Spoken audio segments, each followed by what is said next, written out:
500 रुपयांचा आमिष दाखवून 12 वर्षाच्या मुलीवर 2 नराधमांनी केला अत्याचार। साताऱ्यातील कोरेगाव तालुक्यातून एक धक्कादायक घटना उघडकीस आली आहे। एका 12 वर्षीय अल्पवयीन मुलीवर 2 संशयित नराधमांनी अत्याचार केलाय।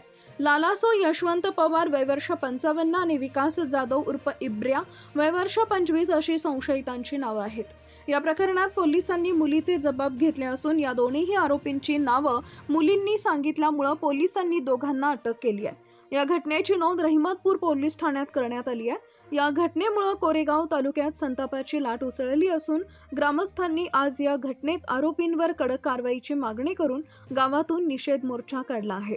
संबंधित अल्पवयीन मुलीवर शासकीय रुग्णालयात उपचार सुरू असून तिचं समुपदेशन केलं जात आहे। या प्रकरणात रहिमतपूर पोलिसांनी मात्र प्रसार माध्यमांना माहिती देण्यास टाळाटाळ केल्यामुळे हे प्रकरण दडपण्याचा प्रयत्न केला जातोय की काय असा सवाल स्थानिकांमधून व्यक्त केला जात आहे। या घडलेल्या घटनेमुळे जिल्ह्यामध्ये संताप व्यक्त केला जातोय। Bureau report DSP news live.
सर्वसामान्यांना न्याय मिळवून देणारे हक्काचे चॅनल DSP न्यूज लाईव्ह। संपूर्ण महाराष्ट्रातील बातम्यांसाठी चॅनलला लाईक करा, सबस्क्राईब करा आणि शेअर करा।